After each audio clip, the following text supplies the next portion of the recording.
RCF.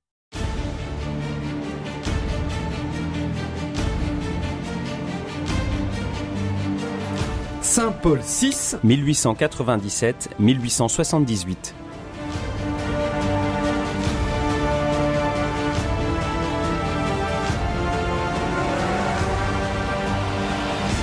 c'est un grand pape, un chrétien courageux et un apôtre infatigable. Le premier à promouvoir la civilisation de l'amour, le bienheureux Paul VI, proclamé saint par le pape François le 14 octobre 2018, est déjà considéré par de nombreux historiens comme un des grands réformateurs de l'histoire de l'Église en mettant en œuvre les grandes orientations du Concile Vatican II. Il a institué par exemple les journées mondiales de prière pour les vocations sacerdotales et religieuses, pour la paix et pour la jeunesse, des commissions pour les communications sociales, la théologie et la solidarité internationale, des secrétariats pour les non-chrétiens et les non-croyants, le synode des évêques et a supprimé par exemple la peine de mort pour tous les crimes dans l'État du Vatican. Dans ce deuxième épisode de votre émission historique et spirituelle Pèlerin de Dieu, en hommage ce mois-ci au Saint-Pape Paul VI, découvrons ensemble sa grande carrière au Vatican au service des papes Pie XI et Pie XII entre le fascisme et la Deuxième Guerre mondiale, puis sa mission d'archevêque de Milan jusqu'à la première session du Concile Vatican II en octobre 1962. Pèlerin de Dieu avec Franck Bétoir et le Père Jean-Baptiste Masson sur RCF Nord-de-France.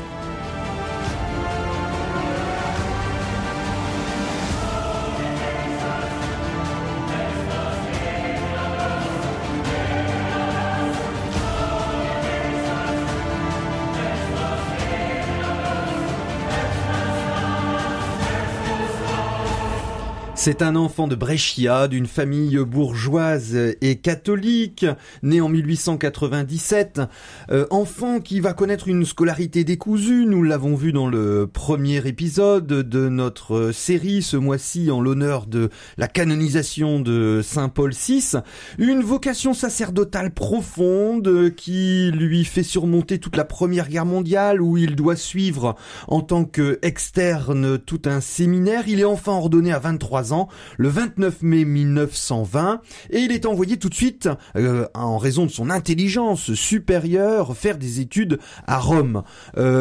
Et là, c'est le grand tournant de sa vie, il va rentrer dans ce qu'on appelle l'administration interne, le gouvernement de l'Église, comme au service du secrétariat du Vatican. Et il est également nommé en 1923, il a 26 ans, aumônier de la Fédération universitaire catholique italienne, la FUCI, en même temps que le début de sa carrière à la secrétairerie d'État. Et il va même être nommé d'abord aumônier à Rome de cette fédération universitaire, et puis aumônier national, il a 28 ans. Et alors il faut replacer le contexte de l'Italie de cette époque. Mussolini arrive au pouvoir en 1922 et le 11 février 1929, on a la signature des accords du Latran, c'est un traité entre le Vatican et l'Italie qui se reconnaissent mutuellement comme État souverain avec une convention financière et puis un concordat. Et là, c'est un élément fondamental à bien comprendre, c'est que Monseigneur Montini, le futur pape Paul VI, a fait part de sa plus extrême réserve que l'Église ait renoncé officiellement à exercer un pouvoir temporel en Italie, et ça, c'était une chose très bénéfique pour lui. Le Saint Paul VI a toujours une conscience très profonde de la séparation instituée par Jésus. Rendez à César ce qui est à César et rendez à Dieu ce qui est à Dieu. Donc pendant toute sa vie, il va continuellement détacher l'Église de toutes ses ambitions, de tout pouvoir temporel. Mais en même temps, il craignait qu'on ne pardonne jamais à l'Église d'avoir obtenu des mains d'un régime autoritaire, c'était une dictature, le fascisme, une situation avantageuse, c'est-à-dire un concordat, une indemnité financière. Et puis la suite allait lui donner raison, parce que il allait se mettre d'abord en tant que secrétaire d'État, il allait être au service, pas lui-même, mais du futur Pie XII. Alors c'est important parce que toute cette émission, il est d'abord au service de Pie XI puis de Pie XII. En tant que le futur Pie XII, le cardinal Pacelli va devenir lui secrétaire d'État et 9 années plus tard, il va devenir pape. Et donc Monseigneur Montini va être à son service, et alors là, il y a une certaine fascination vis-à-vis de lui. C'est le futur pape Pie XII, avec une très grande intelligence, voulait tout contrôler, et je vous donne simplement un exemple. Il fallait lui envoyer tous les soirs un volumineux portefeuille de cuir contenant des documents à signer. Il y en avait parfois près d'une centaine, et le lendemain, le portefeuille était renvoyé à nos bureaux, c'est le Monseigneur Montini qui parle, et il comportait 2 poches. Dans l'une, le cardinal plaçait les documents signés, dans l'autre, ceux qui ne l'étaient pas. Et donc, Monseigneur Montini va véritablement travailler intensément au service du futur pape Pie XII, mais le contexte politique va le rattraper, et il va y avoir une crise en 1931. Le régime fasciste va vouloir contrôler toutes les organisations de jeunesse, et donc être en concurrence avec cette fédération universitaire catholique italienne. Il y a un compromis plutôt favorable au régime fasciste, qui va placer véritablement le Monseigneur Montini, le futur Saint Paul VI, devant des choix radicaux, et lui-même va subir un événement difficile. Donc, alors qu'il est aumônier national de la Fucci, il y a des tensions qui montent entre lui et le nouvel aumônier du diocèse de Rome. Donc les deux n'ont pas la même ligne. L'aumônier Monseigneur Ronca du diocèse de Rome a une ligne plus traditionnelle, classique dans son expression religieuse notamment, alors que Montini apparaît beaucoup plus moderne dans son expression pastorale, notamment dans sa volonté de nouer un autre type de relation avec les étudiants, non pas les prendre de haut, mais plutôt converser. Alors il l'exprime, et ça va être toute la méthode qu'il mettra en œuvre aussi comme pape, non pas tant prêcher que converser, dialogue fraternel, profondément convaincu, non académique ou rhétorique qui prête le flanc à l'ironie des jeunes, que l'on exclut les thèmes trop vagues, les thèmes de la seule morale naturelle, les thèmes trop spécialisés, que l'on évite les allusions générales aux sciences, de même que les faciles condamnations globales ou les flatteries serviles. Et de même, il a une circulaire dans laquelle il stigmatise les pèlerinages de dévots devant les statues de carton-pâte. Alors, il demandait aussi d'enlever des autels l'inutile et le malséante multiplicité des candélabres, palmes, fleurs, etc. Alors, donc c'est des choses qui vont créer des tensions entre lui et cet aumônier romain. Et puis il y a également d'autres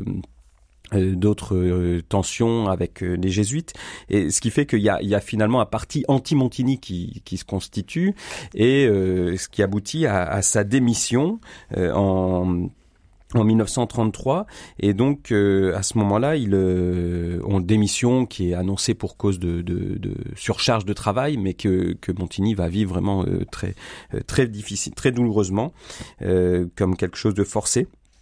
Et donc il va garder des contacts avec le monde étudiant qu'il a beaucoup aimé, notamment en créant une conférence Saint-Vincent de Paul avec les étudiants les plus engagés, en continuant à garder des liens épistolaires avec les étudiants. Mais donc c'est fini pour lui de ce rôle dans la Fucci. Alors la Fucci qui est quand même un mouvement très important dans la mobilisation de la jeunesse italienne, et qui va produire beaucoup de fruits par la suite. Alors si durant ce ministère de Montini, il n'y a pas eu une très forte augmentation du nombre d'étudiants membres de la Fucci. Il n'a pas vraiment fait décoller le mouvement, mais il lui a donné quand même une assise plus moderne qui va avoir un impact assez fort et de nombreux étudiants qui étaient engagés dans la Fucci au moment du ministère de Montini vont ensuite se retrouver dans des postes de responsabilité très importants dans la société civile italienne. Alors, ça ouvre, cette démission de la Fucci, ça ouvre une période un peu plus calme entre 1933 et 1936, où il va faire partie toujours de la curie, des activités diplomatiques du Vatican. Donc, il y aura de nombreux voyages dans un contexte où, en Europe, c'est l'accession au pouvoir d'Hitler en Allemagne, et puis donc la montée des fascismes. Alors c'est une période où il voit donc lui il participe à la diplomatie vaticane, mais sans être un élément clé. Il publie quelques livres, notamment des recueils de ses enseignements qu'il avait donnés aux étudiants.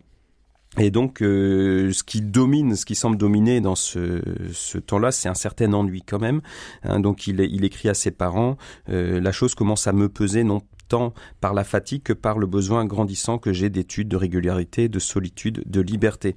Et c'est seulement en 1936 qu'il va s'ouvrir, alors qu'il est nommé substitut à la secrétaire d'État, une période de plus forte responsabilité, de plus fort engagement, où on retrouve le Montini beaucoup plus convaincu et passionné, tel qu'il était quand il était aumônier de la Fuji. Oui, alors nous sommes en décembre 1937, il vient d'avoir ses 40 ans et alors que on l'avait quitté en étant un petit peu déjugé par ses supérieurs, là au contraire, on va lui donner un poste très important. Alors il y a un jeu de chaises musicales puisque le précédent est créé cardinal, il abandonne sa section et finalement Monseigneur Montini lui va remplacer aux affaires ordinaires comme substitut. Il devient substitut à la secrétairerie d'État. Alors on a des sources, notamment le ministre de la Grande-Bretagne près du Saint-Siège, qui donne une première notice, puisque là, Monseigneur Montini a un poste d'importance où l'ensemble des diplomates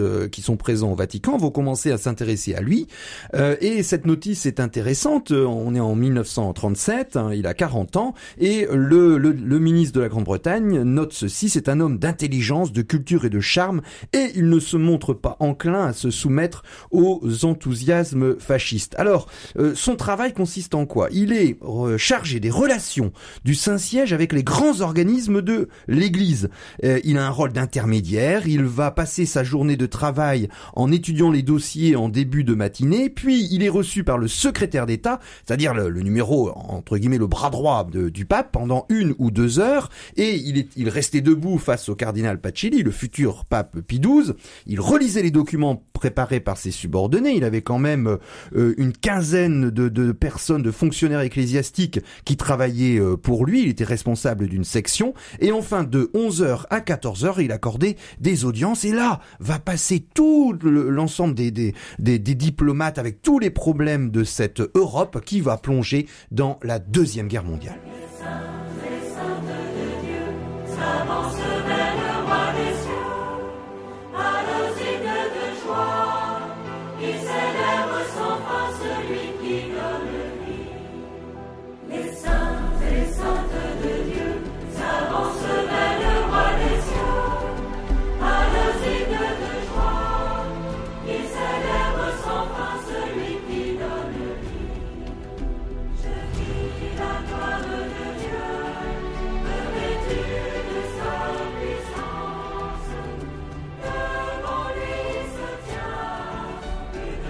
Pèlerin de Dieu sur RCF Nord-de-France. Montini est maintenant nommé substitut à la secrétaire d'État, un poste important depuis 1937, donc il y est alors qu'éclate la Deuxième Guerre mondiale. Il est vraiment donc avec Pie XII. Ensuite, donc d'abord avec Pie XI, puis avec Pie XII, l'homme du pape, donc il a la confiance de Pie XII et il partage d'assez près son travail. Et donc lors de la Deuxième Guerre mondiale, il va être tout à fait témoin de l'engagement de Pie XII auprès des Juifs. Et donc il y a cette polémique qui est montée à partir des années 1967, bien après, d'accuser Pie XII de silence au niveau des historiens. Donc c'est une polémique essentiellement de journalistes, mais au niveau des historiens, on connaît bien le déroulement des faits. Donc c'est-à-dire après une première tentative d'exprimer haut et fort la désapprobation par rapport à la politique des nazis vis-à-vis des Juifs, qui a abouti à des répressions extrêmement sévères et brutales. Donc le pape, se rendant compte que ces prises de parole avaient des conséquences terribles sur les populations juives, a préféré le silence et l'action. Et donc, il va y avoir une action extrêmement forte du Vatican pour sauver le plus grand nombre de juifs possible. Et Montini, qui était absolument allergique au fascisme et au nazisme, y participa activement. Et après la guerre, eh bien, il a pris la défense de la mémoire de Pie XII. Donc, il le dit en 1963. Notre grand prédécesseur l'affirma avec force et à maintes reprises au cours du dernier conflit mondial, et tout le monde sait ce qu'il a fait pour la défense et le salut de tous ceux qui étaient dans l'épreuve, sans aucune distinction. Et pourtant, vous le savez, on a voulu jeter des soupçons et même des accusations contre la mémoire de ce grand pontife, Pie XII. Nous sommes heureux d'avoir l'occasion de l'affirmer en ce jour et en ce lieu. Rien de plus injuste que cette atteinte à une aussi vénérable mémoire. Alors, il accompagne Pie XII également dans les bombardements. Donc, il y a des bombardements sur Rome qui sont destructeurs et meurtriers. Et il y a cette image très connue de Pie XII, les bras en croix au milieu des ruines, voilà, qui vient visiter les populations accablées. Et donc il est toujours accompagné d'un certain Montini qui est toujours aux côtés du pape dans cette période difficile. Alors souvent, ces fonctions de substitut firent de Monseigneur Montini, en de multiples circonstances, l'interprète officiel de la pensée de Pie XII, mais il faut bien comprendre que pendant toute cette période, Monseigneur Montini, le futur pape Paul VI, était chargé des relations à l'intérieur, les affaires intérieures, et non pas extérieures. C'est le pape Pie XII qui gérait tout ce contexte dramatique de la Deuxième Guerre mondiale, mais il signa quand même près de 74 lettres de la part de Pie XII, préparées pour le pape. Et puis, dans son bureau de substitut vont défiler les théologiens qui commencent à affirmer ce qu'on va appeler une nouvelle théologie, avec notamment les œcuménistes, ceux qui sont partisans d'un rapprochement entre les églises séparées, et un jeu de mots va bientôt courir dans les milieux ecclésiastiques bien informés. Pourquoi aller à la montagne, c'est-à-dire c'est Pie XII, quand on peut passer par Montini? Et donc on va avoir des personnages qu'on va retrouver dans notre troisième émission, le père Congar, le père Delubac, le père Couturier, le père Charles Boyer, le Jacques Maritain qui est lui à l'ambassade de France pendant un court moment en 1948, et puis notamment les responsables d'une communauté protestante de Thésée qui va avoir un grand avenir juste après, Max Turian et puis Roger Schutz, qui vont venir dans le bureau du substitut. Et puis le Paul VI va avoir une véritable compréhension profonde de tous ces problèmes juste à l'après-guerre, et finalement en 1950, il va devoir prononcer un discours où, lors de cette grande année où la Vierge Marie, et on a un nouveau dogme sur la Vierge Marie, et là, on a un discours qui est prononcé, et quelques personnes font cette remarque que nous avons entendu un futur pape. Et finalement, juste après, il ne va pas être créé cardinal, mais il va devoir avoir une nouvelle charge, c'est l'archevêché de Milan. Voilà, Pie XII semble l'écarter au moment où on s'attendait à ce qu'il soit nommé secrétaire d'État. Eh bien, il est simplement écarté de la curie. Alors c'est assez étonnant, il va toujours garder une grande fidélité à Pie XII et lui garder son affection, mais il semble que Pie XII qu'il ait perdu la confiance de Pie XII pour des raisons qu'on a du mal à cerner. Peut-être que Pie XII, qui avait été lui-même secrétaire d'État, voulait être son propre secrétaire d'État, qu'il estimait qu'il n'avait pas besoin d'un conseiller pour cela. Et en tout cas, il le nomme dans une charge tout à fait considérable et importante. Milan, c'est le plus gros diocèse d'Italie, un diocèse considérable, et donc, alors simplement un diocèse qui normalement est cardinalice, et Montini n'est pas nommé cardinal. Il y a, semble-t-il, un oubli. Donc, il n'y a plus de cardinaux nommés par Pie XII à cette période-là. Et donc, ce diocèse de près de 4 millions d'habitants reçoit ce nouveau pasteur. Et alors, ce qui va être extraordinaire, c'est l'éveil pastoral de Montini, puisque, alors pour lui, c'est très douloureux. Il faut comprendre que Montini, c'est un homme qui s'est donné. Donc, quand on l'avait envoyé à l'école de la noblesse ecclésiastique pour cette carrière diplomatique, il en avait été surpris, mais en même temps, il s'était donné à fond dans ce rôle-là. Il s'était forgé comme un serviteur de l'Église au sein de la curie. C'est comme ça qu'il s'était construit. Et donc là, on le nomme archevêque de Milan dans un rôle pastoral auquel il se sentait pas prêt, et donc il le vit douloureusement, ce qui aurait été vu comme une promotion pour la plupart. Bien pour lui est vécu comme un exil, un écart de Rome. Mais ça va éveiller l'homme pastoral, donc il va se mettre à fond dans la mission pour ce diocèse de Milan, qui est un diocèse en pleine expansion démographique, avec une population ouvrière qui est en train de perdre le fil avec l'Église. Et donc il lance la construction de nombreuses paroisses, de nombreuses églises, des projets, il y en a qui aboutiront après son épiscopat sur place. Et donc il se montre absolument dynamique et d'une envergure inconnue pour les Milanais qui n'avaient pas eu un pasteur aussi dynamique auparavant. Alors, il le dit en 1957, il lance la mission de Milan, un appel au réveil spirituel de son église. Nous partons, dit-il, de l'idée que toute la ville, même celle qui est bonne, a besoin d'être réveillée dans sa conscience religieuse. Il peut se produire que nous soyons freinés par des murs d'habitude et des contacts habituels qui ne laissent pas percevoir la situation générale et qui nous empêchent donc même de penser à la stratégie apostolique nécessaire pour arriver au-delà des milieux que nous approchons habituellement. Alors, on voit qu'il a déjà ce désir d'un réveil missionnaire, d'une nouvelle évangélisation, comme il le formulera plus tard comme pape, qu'il essaye de mettre en place dans sa ville de Milan.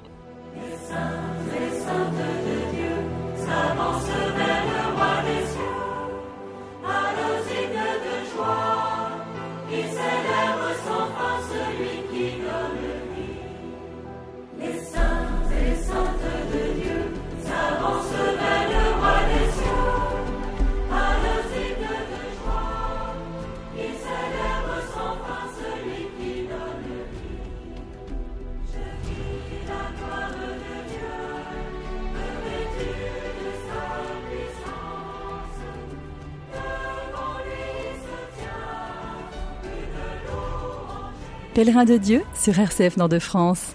Nous sommes en 1957 à Milan, une grande mission absolument extraordinaire avec plusieurs milliers de prêtres, des cardinaux, 24 archevêques et évêques essayent de réveiller cette grande cité européenne Milan qui est complètement en train de se déchristianiser. On a un effondrement des vocations absolument incroyable en quelques années, avant même le Concile Vatican II.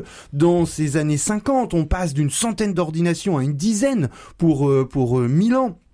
Et donc, le Monseigneur Montini, nouvel archevêque de Milan en 1954 à 47 ans, essaye, avec une méthode ancienne, une grande mission pendant un mois, de réveiller en profondeur ce peuple qui lui est confié. Et finalement, c'est un feu de paille. Les résultats de la grande mission s'avèrent très décevants. Et à peu près peu de temps après, en 1958, le 9 octobre, le pape Pie XII meurt et est élu le Saint-Pape Jean XXIII. Et alors là, ça va être une nouvelle période pour Monseigneur Montini, puisque il va le nommer le cardinal très rapidement, et le 25 janvier 1959, le Saint-Pape Jean XXIII va annoncer ce grand événement, le Concile Vatican II, où Monseigneur Montini va pouvoir donner toute son ampleur. Voilà, il est créé cardinal par le pape et donc il retrouve un rôle important à Rome dans la curie et puisque les cardinaux, faut le rappeler, c'est un terme qui veut dire les pivots en quelque sorte, sur lequel le pape s'appuie. Et donc Montini alors comme tout le monde va être surpris au début de l'annonce du concile. En même temps, il le dit quelque temps après, la surprise est également justifiée pour celui qui possède une certaine pratique des actes pontificaux qui ont leurs racines ministérielles dans les dicastères et dans les bureaux de la curie romaine, dans les personnes qui entourent le chef de l'Église. Mais pour autant, que l'on sache, cette annonce qui déclenche une délibération d'importance démesurée tire son origine dans l'unique et très personnelle volonté du souverain pontife. Donc c'est vraiment cet aspect prophétique qu'il voit chez Jean XXIII, qui est pas un grand organisateur. Donc Jean XXIII va lancer le concile, mais avec l'idée lui-même de laisser l'esprit souffler et très peu intervenir. Et donc il y a un travail préparatoire, mais qui du coup est laissé fortement à la curie avec aussi ses limites et ses faiblesses. Alors donc Montini dans ce rôle de préparation va essayer d'orienter le concile dans ce qu'on a appelé plus tard le sens de la majorité, c'est-à-dire donc d'ouvrir un peu les portes à l'Esprit Saint et à la modernité, pour permettre une expression plus large, non pas simplement réservée à la curie, à ceux qui ont travaillé dans la curie, mais plus large à l'ensemble des évêques présents au concile. Oui, pendant la première session du concile, finalement, qui s'ouvre le 11 octobre 1962, Monseigneur Montini, le futur pape Paul VI, a 65 ans et il ne participe pas, vous l'avez dit, il n'est pas cardinal, mais à Milan, dans son archevêché, il publie des lettres où il s'enthousiasme. Alors c'est tout à fait étonnant parce que dans l'archevêché de Milan, il voit la crise profonde de l'Église, mais il pense que à l'échelle de la chrétienté, c'est un concile pour la première fois où il n'y a pas véritablement d'hérésie, où il n'y a pas un problème, des problèmes très graves à la tête de l'Église. Donc, il pense que face aux difficultés qu'il voit arriver, ce concile va permettre de renouveler l'Église en profondeur, même s'il va affirmer que dans le détail, dans l'organisation du concile, c'était trop tôt, tout n'avait pas été bien préparé, et finalement l'Esprit Saint va le conduire à prendre en main ce concile et devenir ce grand timonier, cette personne véritablement à sa place, selon la Providence, pour mener ce grand concile Vatican II à sa fin et à son application qui, on le verra, sera plus difficile.